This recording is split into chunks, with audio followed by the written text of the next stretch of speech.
All right. Hello, everyone. This is Chala, Dincoy, CEO and founder of The Repositioning Expert. Welcome to another edition of the Naked Marketing Podcast, where we get naked with our honest mistakes. Welcome to my guest, Chad Betz. Thanks for having me, Chala. It's great to be here today.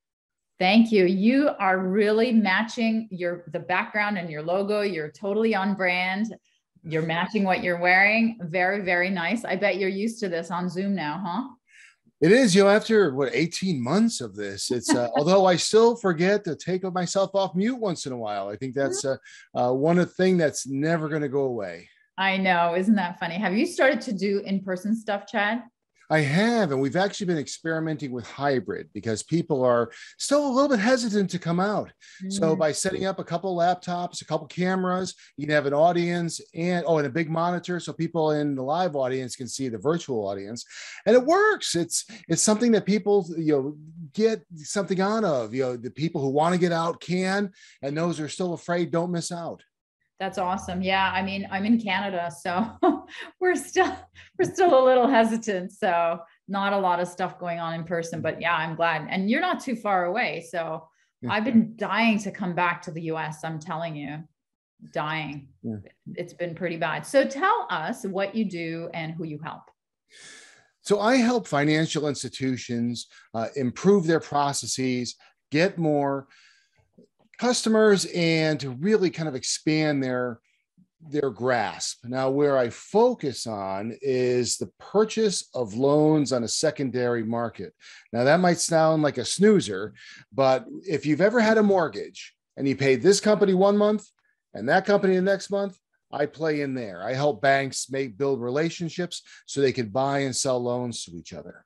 Oh my gosh, that sounds super niched, and I love it because you know that I'm a niching coach. So how did you get into that niche? I kind of fell into it, to be honest. I've been in mortgages for, decades, everything from origination to selling repossessed properties. And I just got the opportunity to work in that kind of realm where, knowing non-performing loans and performing loans, to be able to put them into packages and using my networking skills to build those relationships so that, not just between myself and others, but to be a matchmaker so that institutions can sell to each other. That's wonderful. So when you say financial institutions, are they mortgage companies or are they banks that you're helping? It's a little bit broader than that. So insurance companies will buy mortgages. There are hedge funds and other kinds of investment funds that buy mortgages. It really, the risk of mortgage debt gets spread throughout the economy, which is pretty healthy, because if it's all kind of concentrated in banks or credit unions, if there is a hiccup in the economy, you can blow up these institutions. Whereas if it's spread out a little bit more, the chance of a catastrophe is much lower. So that's the value of the secondary market, to spread that risk and to allow other institutions to be able to benefit from the profits of the mortgage industry. I know that in Canada, mortgages and like properties, everything, the whole real estate went crazy during, the pandemic. How has your business been affected, if at all? It's crazy here too. And there's a lot of mortgage trading going because there's been a lot of refinancing. The one impact is getting people who have experience in reviewing mortgages. There are so few underwriters that they are really in high demand, and to be able to get people to do due diligence for you is hard, especially if you're a smaller player. So you have to be pretty strategic, and you have to build relationships there as well to get to know people where maybe they can do it as a side job instead of, to supplement their daytime income. So it's still a relationship issue, but it's that I would say that's the biggest bottleneck, is the review. That's amazing. So how did it affect your, client relationships, business, volume of business? Did it have any effect? It does. It makes people a little bit hesitant to buy because they Wow. don't have Yeah. the capacity to do the reviews. So Yeah. to be able to schedule that or to work with the seller to give reps and warranties in the purchase agreement, so the buyer has comfort that if they find an issue later, that they're able to get compensation for it. That's amazing. So, this is a marketing show, and I love talking about marketing. So, tell us about your marketing. How do you market? My marketing is almost 100% networking. So getting out and speaking to people, going to conferences, using social media. Although social media can be a hollow shell. I mean, we all have 2 or 3 thousand of our closest friends and family on social media, but if you don't really talk to them, they're more of a blip on the screen rather than a network contact. Yeah. So Yeah. making sure to build those relationships, expand out those relationships, and get that word of mouth going. So I do use social media. I use it a lot, but I don't rely on it. I really get and using this lens and getting out in front of people in Zoom or like you said, now that things are starting to open up in the US, you actually get out in front of people and talk to them.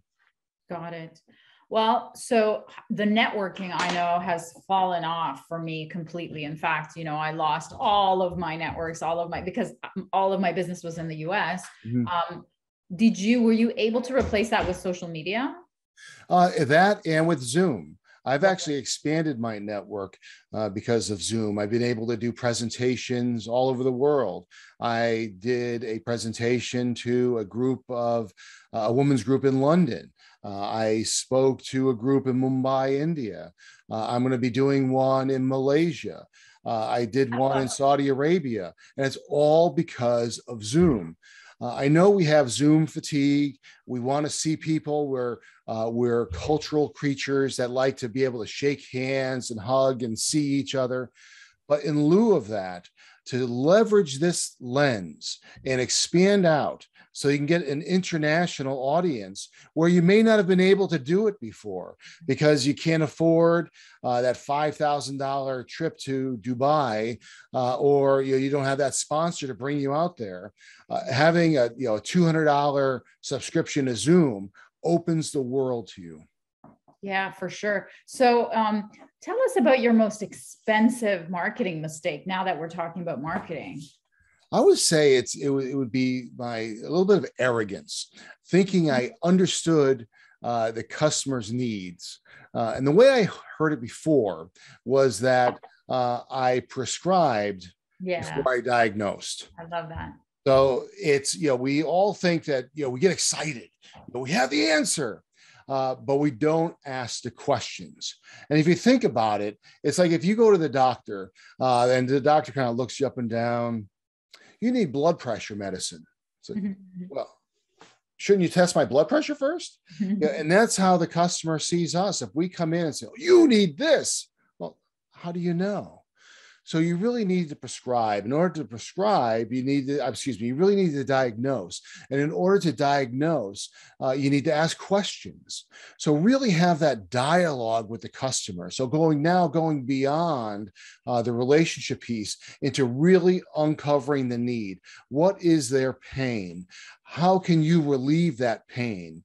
And it's not always the same tool. It's you really need to dig in and ask. So, thinking about where I've made mistakes, there is one solar loan seller. So they were a bank that originated, loans for solar panels.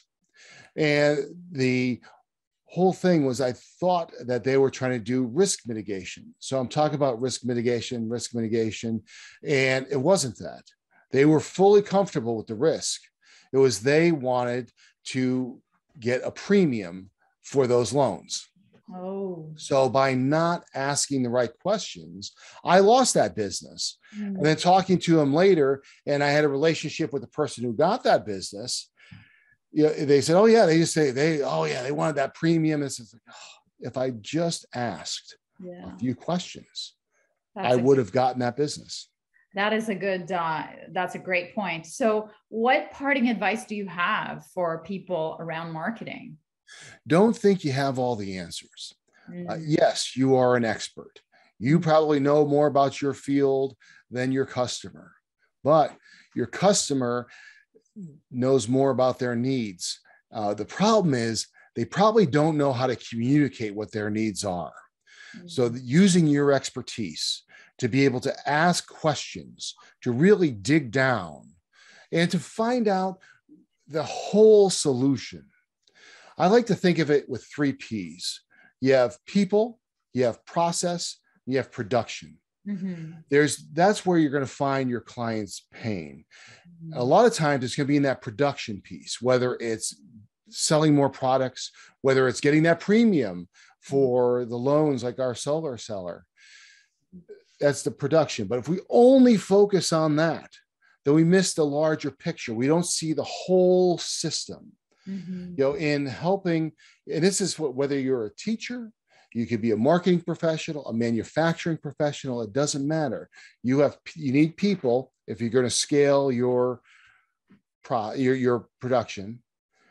If you're going to be efficient, you need processes, but you also have to measure your production. So knowing the whole system to be able to keep your people motivated and trained, to be able to keep them efficient with processes, and to really be able to measure and increase your production. So having the holistic view of the problem and asking your customer questions about that.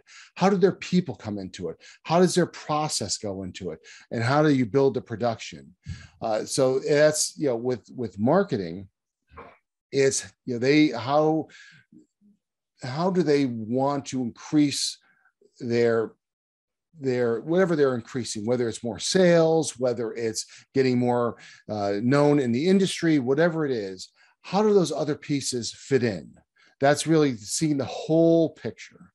That's great. Chad, how do people reach you? Probably the best way to get me is for my book's website, latebloomerbook.com. Nice. My email's there, LinkedIn's there, author page is there for Facebook. It's all right there. So latebloomerbook.com. Love the name. Thank you so much for being a guest. Thanks, Chala. It's great to be here.